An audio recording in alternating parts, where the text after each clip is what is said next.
In this tutorial, we're going to cover the complete definitive guide of using Quixel Bridge with Unreal Engine 5. You will learn what it is, how to use and navigate the interface, how to get materials, decals, 3D assets, download it, and then import it into UE5 for you to use. So this way you can create your environments a lot quicker. And by the end of this tutorial, you will know everything you need to know to begin using Quixel Bridge to create with. So let's begin.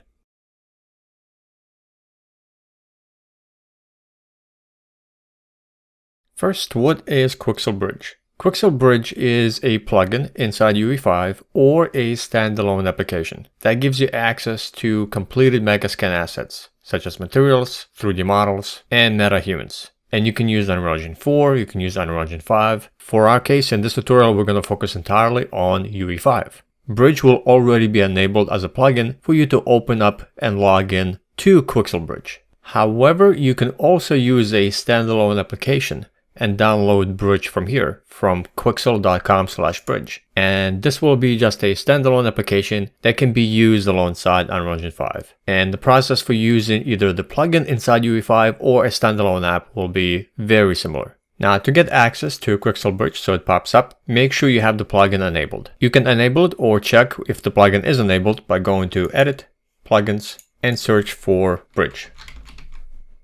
And then to access Bridge, so it pops up as a menu that can be docked anywhere inside your UE5 interface. There are a couple of places. You can go to Window and go to Quixel Bridge. Quixel Bridge will pop up.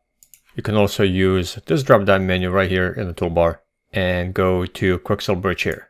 And then you'll have Quixel Bridge interface for you to search and download assets as well as add them to your project. So let's cover a few basics once you have Bridge interface pulled up. The first thing, it'll probably ask you to log in. So go ahead and log in using your Epic Games account information. Then once you have it logged in, let's go to settings. Right here under a little icon for settings, open this up and let's go to preferences. And here you want to set your library path. By default, it'll be set to C drive and somewhere else. You want to go ahead and assign this to a location on your computer where you want Quixel Bridge to store the assets. Because when you use Quixel Bridge, it will download the assets to this location, and then it will use that location and the downloaded assets and place them into your project. And if you don't define this, then your C drive might get cluttered with a lot of assets, and eventually it could take up a lot of space. So just be aware where the assets have been stored, and if you need to change it, you change it here. So I already changed mine to a external drive. So that way I know where all the downloaded assets go, and if I need to free up some space, I know where to go to delete them. So let's go ahead and cancel this. You can take the Quixel Bridge panel, this tab, and dock it anywhere inside your interface, or you can keep it as a floating menu. I like to keep it as a floating window, so this way I can have it on the second monitor. At the very top, you can search all of the assets available inside Quixel Bridge. So this will give you a search result for materials, for decals, for 3D assets, everything. So if you search for here, let's say street, you'll have some suggestions that pop up based on a tag, based on the name, or you can just hit enter, see what's available. So here we have 3D assets. If you scroll down, you have materials. If we scroll down further, we might even get some decals. Let's go ahead and clear this. Right below it, you'll have new things that have been added, new surfaces, new 3D models, new 3D plants, and so on, as well as collections. Collections are similar themed, grouped assets that you can quickly create an environment with. So instead of searching for individual assets, individual materials and 3D assets that kind of fit within the same theme and have same style, collections already been grouped together to provide these assets for you all in one place. So if I click on roadside construction, you'll have very similar assets that fit this theme. So you don't have to look for them one by one. They are grouped all together for you to take a look at. So you can create a similar theme environment right away. So I'm gonna go ahead and clear this. On the left-hand side, you'll have access to kind of narrow in on specific asset types. If you don't see this menu, you might have this closed off and just the icons themselves. So if you want to see the text, just go ahead and open this up. And right below here, you'll have 3D assets. So this will give you access to browse through all available 3D assets. And then you can narrow in on specific theme, specific category. Or you can just take a look at everything that's available. And again, you'll have categories here, or click on this text on the left-hand side.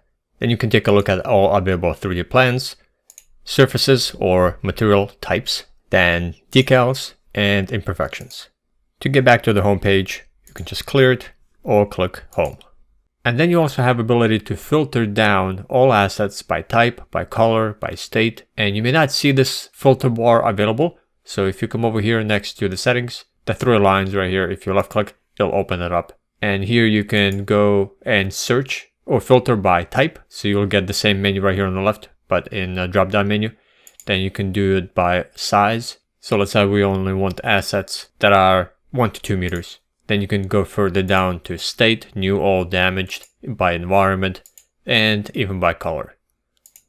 And you can do this globally for everything. Or if you go down, for example, to surfaces, and you can see the surfaces up here has changed, and then you narrow in even further by filtering by any of these extra options available to you. So let's go back to home.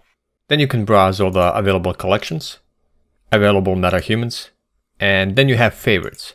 These are items that you've hearted as you were looking and browsing through all available assets. So I already have a bunch of them hearted, but if you go, let's say back home, let's go to surfaces. When you start looking at things and you want to tag it and heart it so it gets added to your favorite section, just come over here to an icon and just heart the asset and it will pop up in your favorites section. And if I scroll down, or just let's take a look at concrete, some of these already will have a heart as you browse. So this is a great way for you to just take a look at the asset, see if you want to download it later or not, or maybe you want to use it and just put a heart to it, and then so you can come back to it by navigating into your favorites section right here. So this way you can just display what you've hearted. And then local will show you everything you have downloaded on your computer. So some of these already I have downloaded, and you can see that many of these have a heart, but many of them don't.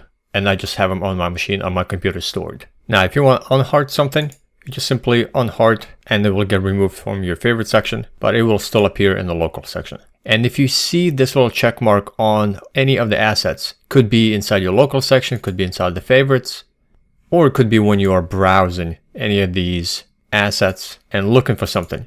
Whenever you see a little check mark, let me find one right here. That means you have it downloaded. That means it's local. You have it stored on your computer. So it's important to know what the little icon means on each asset. The check mark means you already have it downloaded on your computer. Heart means you just favorite it so you can quickly get to it and see what you've liked. And next we're going to cover how to download any asset and then add it to your project. Let's download and add a surface, a material first. Let's go ahead and search for some surfaces, and I'll just do brick. And once you begin to narrow down to what you want, if you left click on any of these icons anywhere, a preview will pop up. So let me find something. Let's just do this brick wall. You can cycle through and see different preview images. You can heart it here, see some tag words for this surface, for this asset, see if it's tileable, see how big it is, and you'll have different icons depending if it's a 3D asset, and then some related assets that are similar in theme and style. And then you have ability to choose quality of this asset. So this applies to texture resolution. And you'll see this in 3D assets as well as on decals and of course surfaces. Low is 1K, medium is 2K textures, high is 4K, and highest is 8K. And of course the size of the downloaded asset and textures associated with it will increase. So you just be aware. So I'm going to choose 2K, medium quality. Then you have some advanced properties for the material setup. If you left click on this, you can define some parameters for it. I'm not going to go through this. This is more advanced. Leaving them at default will do just fine. And then you have an icon to download. And then once you have it downloaded, you'll be able to add that asset into an existing project, into the open project that we have now. You'll see this green icon on any asset that you hover over right here at the top right. And once you have it downloaded to your computer, that icon will turn blue, which means you'll be able to add it to an existing project, to an open project. Now, since I don't have any of the brick assets downloaded, let's go ahead and download it. Again, I want to do this at 2K texture resolution and click download. It'll take a bit of time depending on the texture resolution. And here it'll show you that you have it downloaded, a little check mark. And again, here you can see the check mark now applies to this preview icon. And I'm also going to go ahead and heart it so it shows up in my favorites. But you can also go to your local section and then just find it there. So now once you downloaded it, this icon changes from a green icon, which implies download, to a blue icon, means export. Or because we're using Bridge directly from UE5, this will add it to an existing project. So if I left click on this asset, this surface will get added into my content browser, and let me show you, into a Megascans folder. And then it'll be placed inside surfaces. So this gets auto-created anytime you download and then export or add an asset into a project, into an open project. And then it will create subfolders for surfaces, for decals, and then for 3D assets. So let's go ahead and add this to the project. And that's it. It added to the project. Let's go ahead and find it. I'm gonna go to Megascans folder, into surfaces, and let me actually open this one up. And here at the very top, brick. I already have a bunch of other surfaces added. This is why I wanted to choose something that we can easily find. And to use a surface or a material, just simply select the material itself and then apply it to a static mesh. You can do this at a static mesh editor level, or you can do this right inside on a static mesh that's already inserted inside the level. So for our example, let's just go ahead. I'm going to come over here to this wall and just simply left click, hold and drag onto this static mesh. Now this is a material instance, so you can open this up and you have all the properties to control how this texture, this material will look on your static mesh, on your surfaces. So in that case, if I take a look, we might need to tile this. So you have tiling properties. So I can increase this to 2 by 2 maybe 2 by 1. I can offset this. I can change the albedo tint, means I can darken it or lighten it or change color of it. I have other controls for albedo controls. If you open this up, you can saturate it, brighten it, contrast, and many other. You can basically tweak these in order to fit this material, these textures into your environment, so you have more unity, more uniform look to different textures, different materials that you are applying. And you'll be tweaking these a lot. Now, this entire environment, let me go ahead and undo so I get back to my original material. All of the surfaces right here in this environment have been downloaded and imported into this project from Quixel Bridge, and mostly these are concrete surfaces. So now you can see when you take a look at the preview, this little add icon has been changed because we've now downloaded it, and we can add it to an open project. Now let's do a decal. I'm gonna go to decals, and decals are projected textures that can be applied on top of other materials. This is a great way to add detail into your environment without having to integrate many of these elements, this texture detail, into the main material, the main texture itself. So for this, I want to choose something that we can easily find because I already have some decals inside the project. Just going to go to, let me close this. And it's actually, that's what we're going to look for, is a manhole cover. So I'm going to go to metal and just simply find a manhole cover. I can take a look at the previews. Again, all the properties for this, the scale, the texture, and then anything that's related to it. I like what it is. So let's go ahead and download this decal, so we can use it on our project. And also let me go ahead and hoard it. And then once it's downloaded, let's go ahead and add. Again, we can add it right from here from the preview. We can add it right inside the icon itself. Once you download it, if you ever leave this menu, you can also add it from your local section, as well as favorites if you hoarded that asset. Inside your local section, you'll be able to actually narrow in on 3D assets, onto surfaces, onto decals that you have on your computer. And here are all the decals I already downloaded. And here's the manhole cover. So let's go ahead and add it right from here from our local section. I'm gonna click on this icon right here and add it into our open project. Let's go to our decals. Let me go ahead and move this. So inside Megascans folder, into decals, let's open this up so we can see a list. I already have a bunch here, but I'm looking for right here, round manhole cover. And again, we want to use the material instance, so that way we can project that decal onto an existing surface inside the level. So to use a decal, I'm just simply going to left click, hold and drag the material instance onto the level, into the level, and it'll start projecting. The decals project down. So if you raise this up, you can see that there's going to be an arrow, a purple arrow pointing down. That's the projection of the decal. If you need to project the decal onto a wall or onto a ceiling, you'll just need to rotate this by hitting spacebar to cycle between move, rotate, and scale, and then you can rotate and project it into different directions. So I actually want to project it down. I'm gonna lower it. You'll have a bounding box, the projection of this decal. It's a good idea to lower this to make it smaller so it only projects on top of the surface and not anything surrounding it. Because you can see that right now it's huge. So it's going to project onto every static mesh that this bounding box is surrounding. So I'm going to first lower it.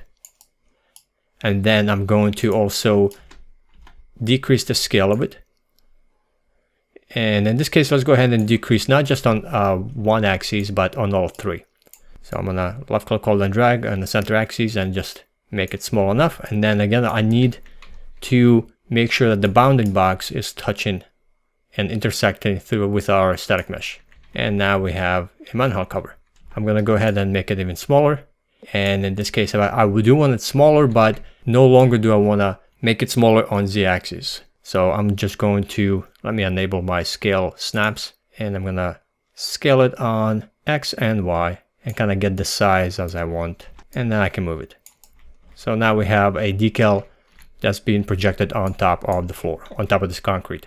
If you have other decals, like I already do on top of this surface, you may get kind of overlapping decals, one or a decal on top of another, and you can change what shows up on top of what shows up on the bottom by changing the sort order of that decal. So with the decal selected, inside the properties, inside the details panel, you have sort order.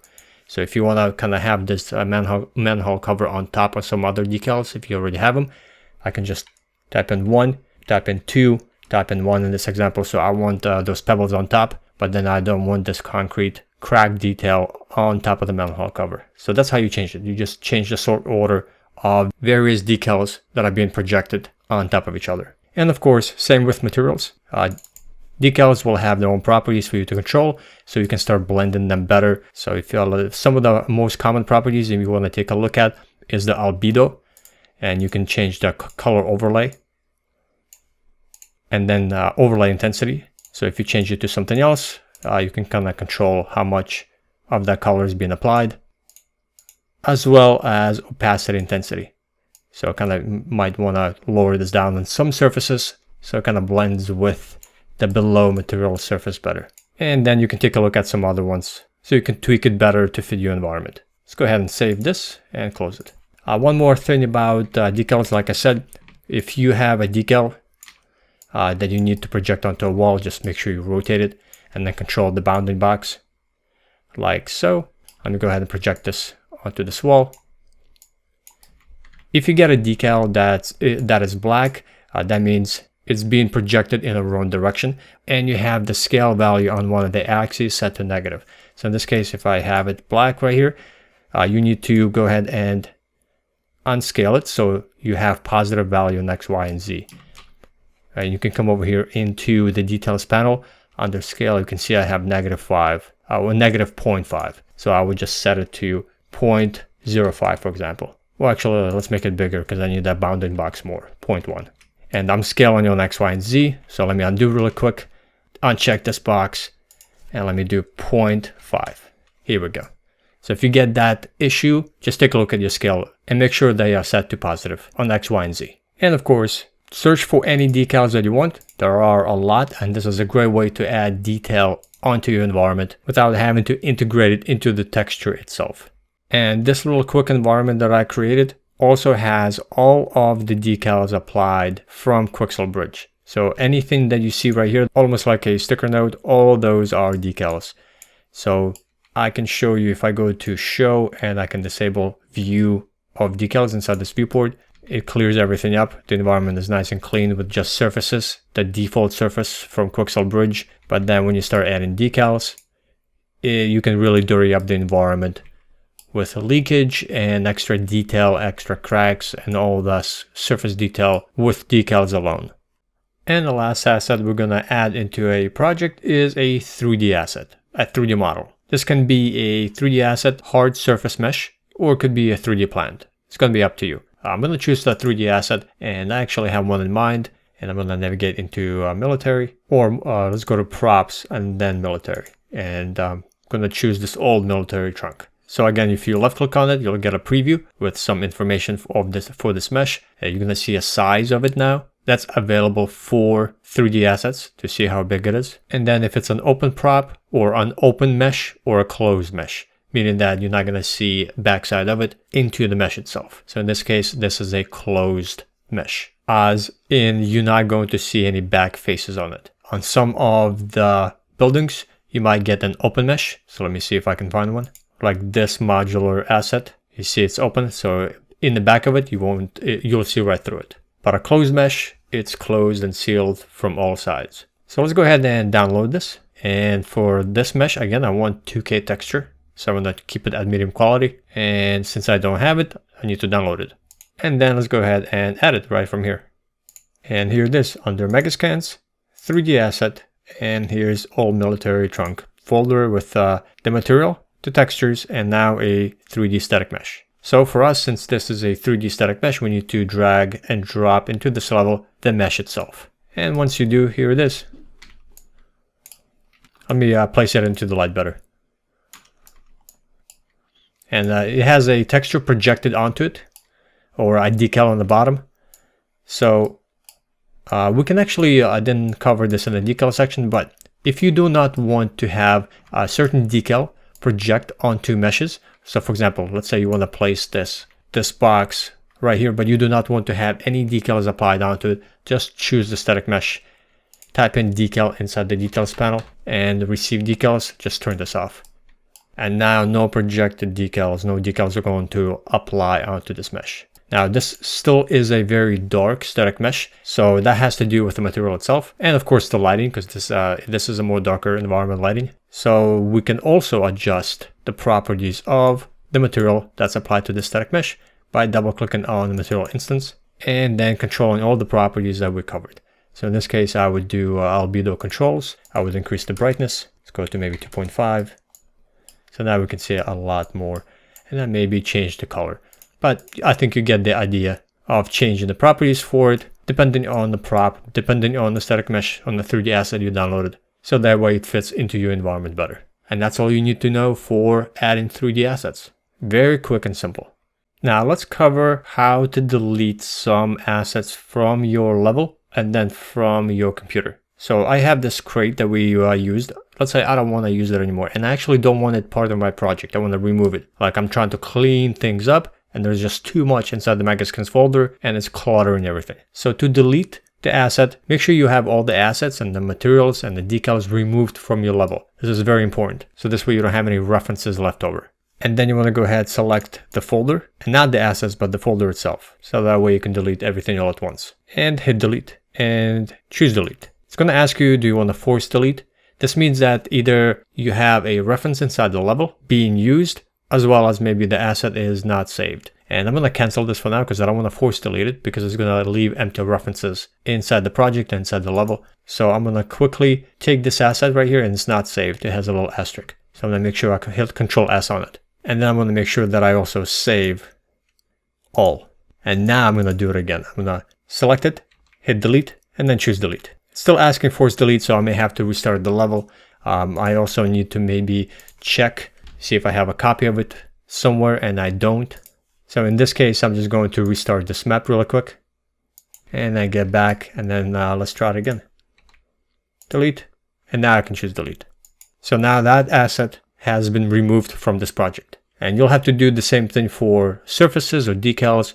You just got to make sure that they are not being used inside your level before you do so. So you would need to remove all of those and clear all the surfaces, all the materials from existing meshes inside the level, as well as the decals. Next, let me show you how to delete from your computer. So that was just for deleting from your project, but you still have that asset on your computer. So let's go to local and find this asset, which is right here. Again, you can see that we have it because we have a check mark. That means it's sitting locally on our machine. And also we can add it right away to our project. So otherwise it would have a download icon right here. So let me actually go ahead and hard it so that I can show you once we remove it.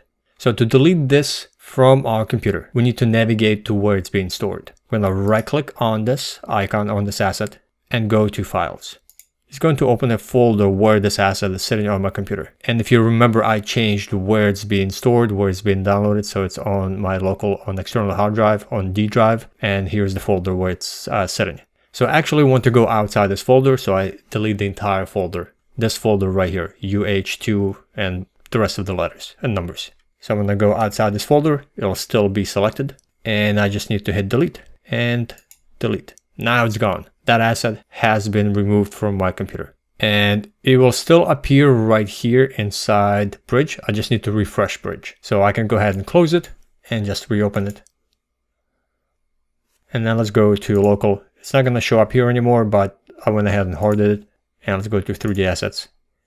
And here it is. You can see now it's asking me to download again. That means we successfully deleted it. So I'm just gonna go ahead and unhoard it. And let's go ahead and clear it.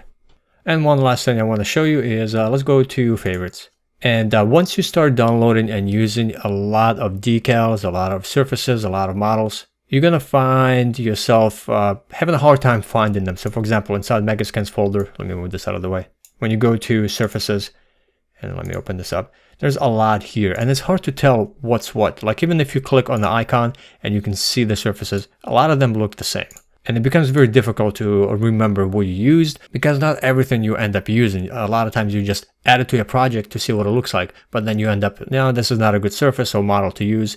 And then you download and use something else. And then this gets cluttered a lot. So, looking back inside Bridge, I can go ahead and just, like this concrete wall. So like I remember using this, but I don't remember if I have it inside my project. So you could actually go ahead and add it. And if you already have it added, it will select it. You can see I clicked add and actually selected it because I already had it right here. And then it navigated into that folder. So here's that surface. Also, if I go ahead, let me go back to local and let's go back to surfaces. And I can copy the name of the asset because you can see that many of the assets have a name. It has a name, but then it has a unique lettering that kind of associates this asset to Bridge. Because many of these assets or surfaces, like it has concrete floor, you may have a double name, like right here, scratched, painted, scratch, painted, scratch, painted. Like it doubles up. It might have something else, but it's very difficult to browse and find exactly what you're looking for. And then these numbers, these letters at the end, they don't really tell you much. So what could help is if you you remember the asset you used. So let's say this broken concrete floor, and you want to go ahead and make sure that this is the one that you are selecting inside the content browser. You can right click on it and then go to copy asset ID. It will copy the last few letters and numbers that's associated with this asset. And then when you go to the content browser, and then let me go back to Megascans, you can type and paste into the search bar the lettering and the numbers that it copied. So this way it goes right into this asset for you to use right away. So this has helped me to narrow down exactly what I needed to use based on the preview, based on what I saw in Bridge, and then finding it quickly inside my project, especially when I have a lot of different surfaces now added. And last, if you right click again, you have copy link, and this will copy the link, the URL that it will navigate you inside the web browser to this asset. And here's what it will look like. Now, of course, I would have to sign in, and this will take me to the browser of Quixel Bridge. But this could be a quick way to maybe send this link to somebody and say, this is what I'm using, or this is what you need to use as a material. So I hope this tutorial was helpful, getting you up to speed in using Quixel Bridge in UE5 for materials, for your decals, and for 3D assets, so you can create environments faster. Now, if you are serious to become an environment artist and you want to take the next step, I have a set of premium in-depth tutorial courses that will get you started. The very first one is Maya Foundation. It is a home study course that will get you up to speed on how to use Maya as a complete beginner so you can start modeling 3D environments on your own that are custom, that are unique, and are created by you. Maya is a 3D application that's the industry standard, and this is what I've been using for over a decade. And I will teach you how to use it, how to model with it, so you can begin to create your own environments. And if you want to learn Unreal Engine 5 completely from scratch, then I have UE5 Fundamentals Volume 1 tutorial course. This is the beginner guide of teaching you UE5 without any prior experience. You learn how to create with UE5, how to use the modeling mode, how to apply materials, and how to light your environments. This is a great beginner course that will set you on the right path to create environments with Unreal Engine 5. You can get both of these tutorial courses right now, and there'll be a link in the description box for you to go to the page. And if you're watching this on the website, there'll be a link to get to these courses there as well.